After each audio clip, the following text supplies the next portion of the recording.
What I wanted to share today with you is something based off of a book about in sheep's clothing, and it focuses mainly on people with covert aggressive disorder. And there is such a category of aggression.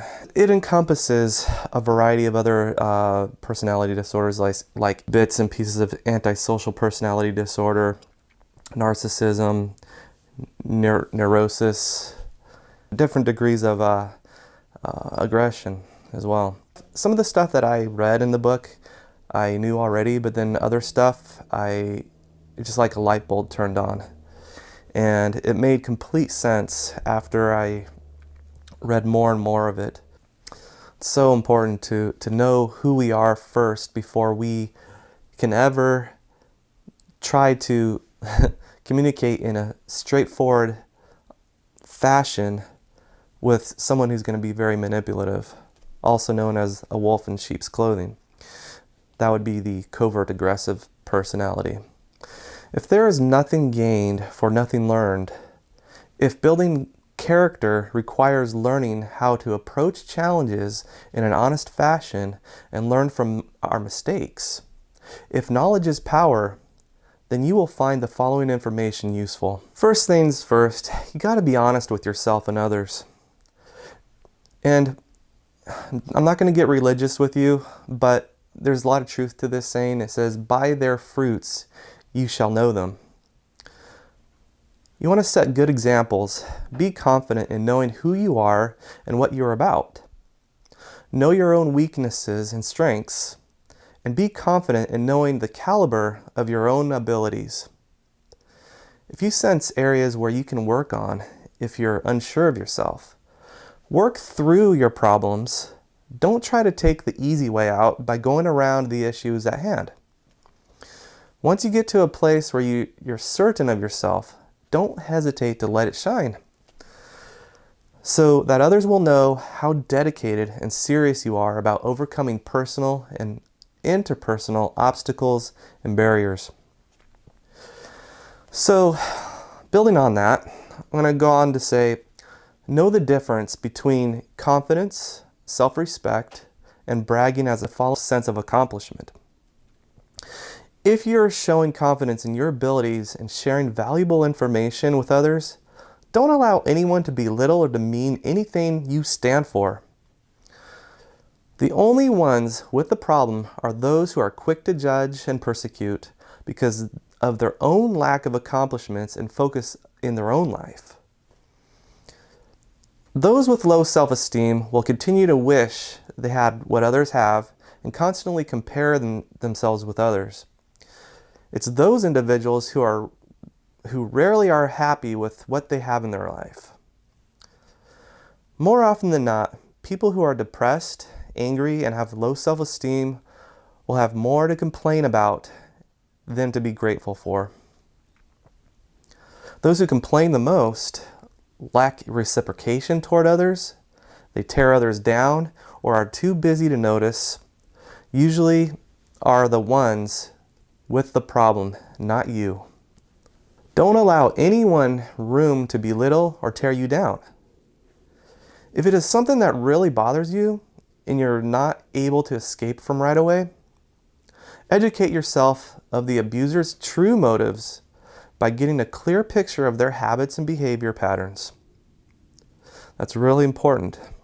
Knowledge is power, and with greater understanding of yourself and others, you'll know when and how to assert yourself that will be constructive and empowering while maintaining everyone's integrity and self-respect.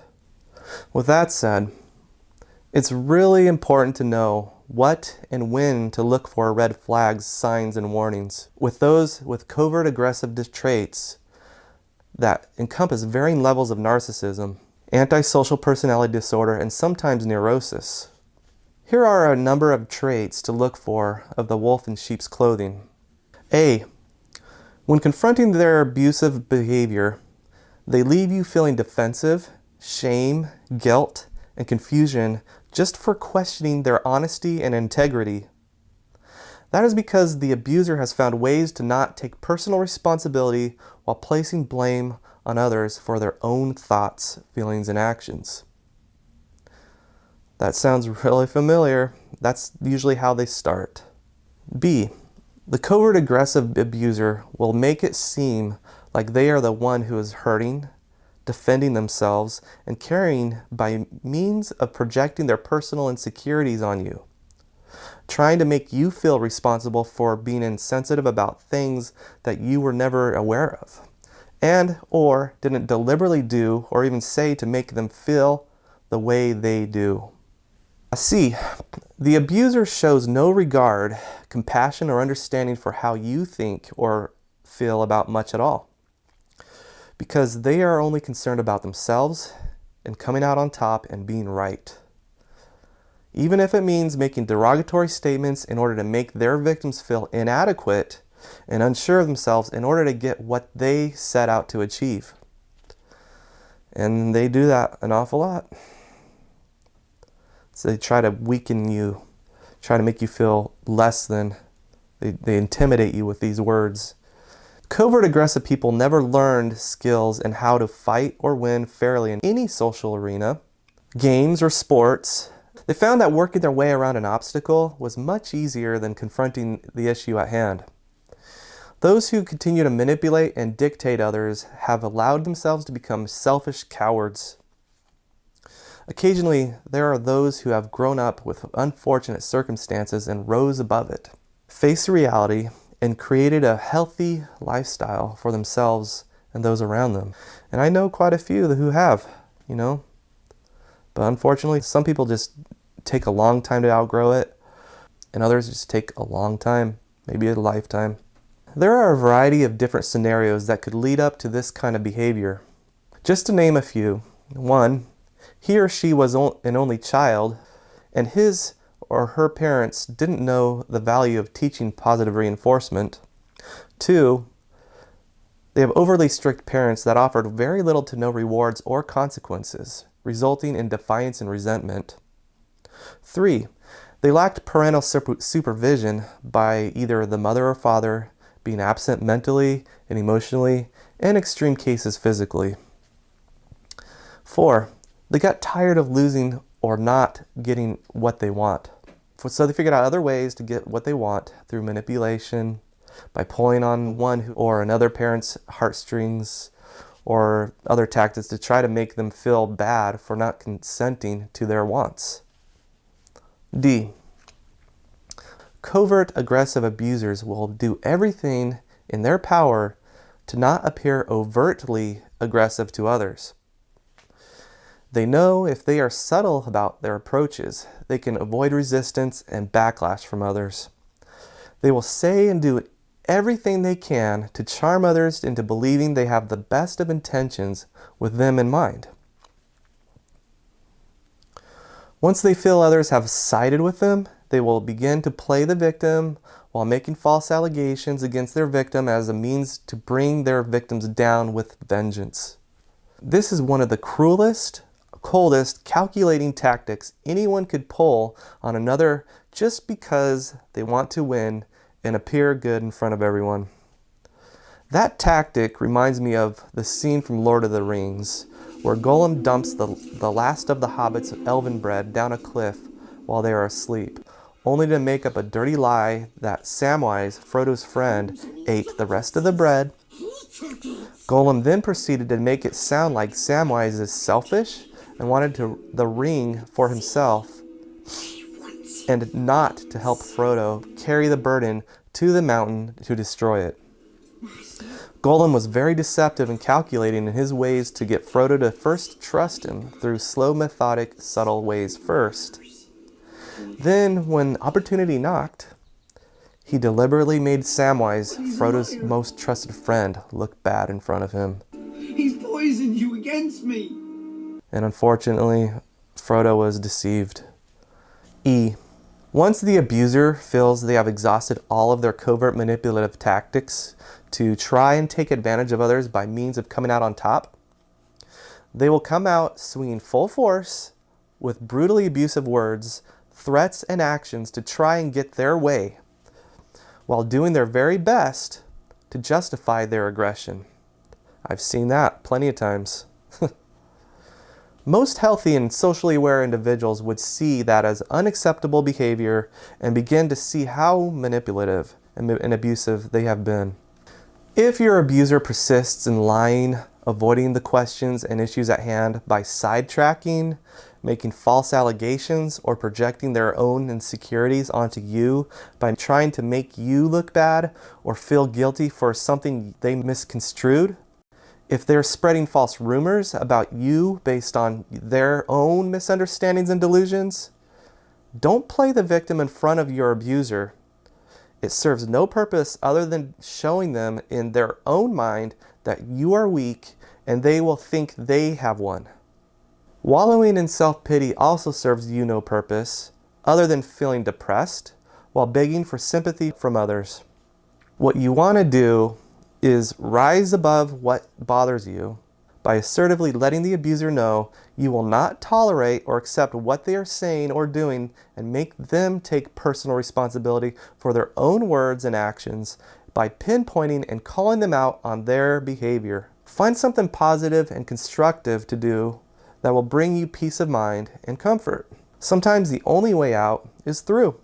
But by all means, I repeat, do not attempt to correct their behavior or even talk to the abuser anymore after you've said your piece.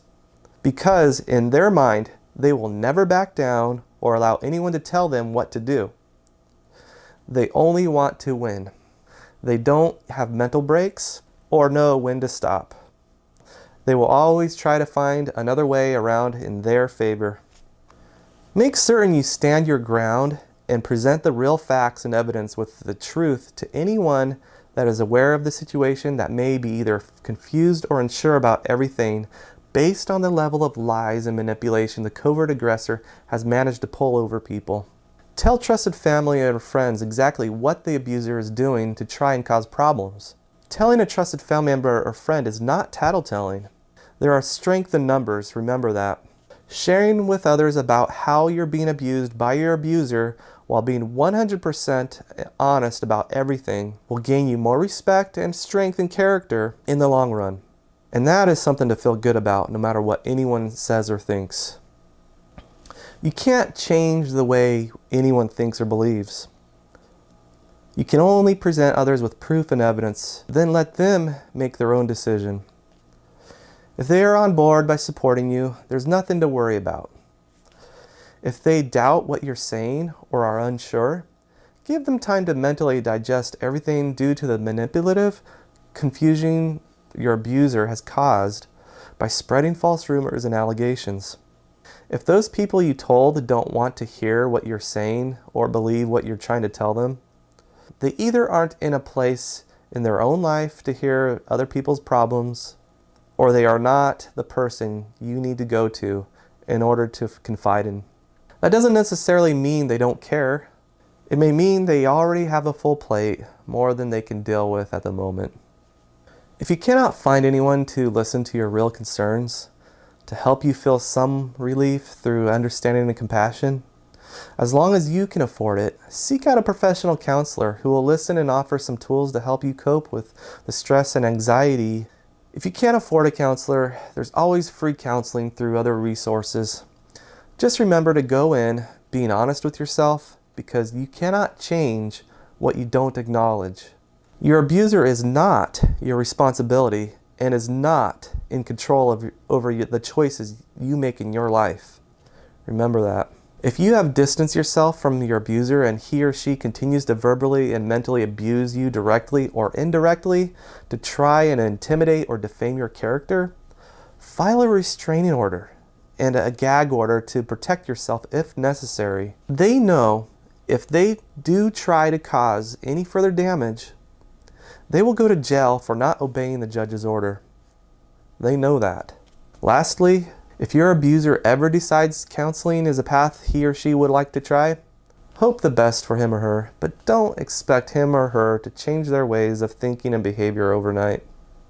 Whether it's unhealthy ways of fighting with siblings, feelings of abandonment, separation, and neglect from early childhood, those most certainly foster confusion, pain, anger, hatred, and resentment.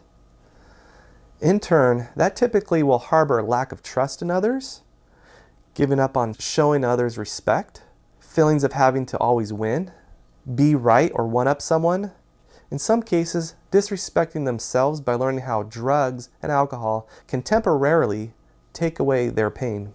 They usually will lack the drive and will to work through their problems because they think by going around their problems or avoiding them altogether is good enough as long as they can get by. Eventually, all of their avoidance and manipulative tactics catch up with them. There's actually a program out there for troubled teens. Them and their parents agree to participate in a Scared Straight program. I'm Kennedy, I'm 16, smoke weed, and I'm a great liar. Shut up with them fake tears! You won the Academy Award. Good job, actress. Beautiful tears. Y'all think that y'all exempt for coming to county jail? What's up? What's up, princess? What's up, you big? She thinks you're an actor. Yeah. You don't think I'm real, huh? No, I think you're You real. don't think I'm real? You want to test me? You don't want to test me? No. Put your dukes up. You disrespect your mom, you a manipulator. You think I'm a joke? No, I don't think you're a joke. Honestly, you do. Honestly, you think your mama's a joke, too. Get the down, do some more flutters, homegirl. I ain't tell you to touch your shoes, neither. I'm gonna break you down. Keep on moving your knees. I am broken Keep down. on moving your... No, you not. Keep on moving your knees. Most of these kids, teenagers, they leave so scared that they straighten up their act pretty darn fast. And I just wish there was a program out there for people who think and feel like they can get away with abusing others in different forms, whether it's covert, overt, passive aggressive, whatever it may be. People just need to realize that it is a privilege to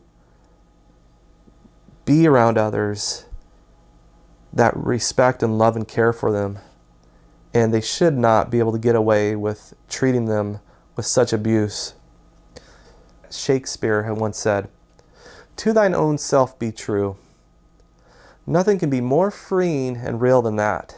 If you can do that, then you have dignity, respect, and you are more than capable of being a part of a caring community. Thanks for listening.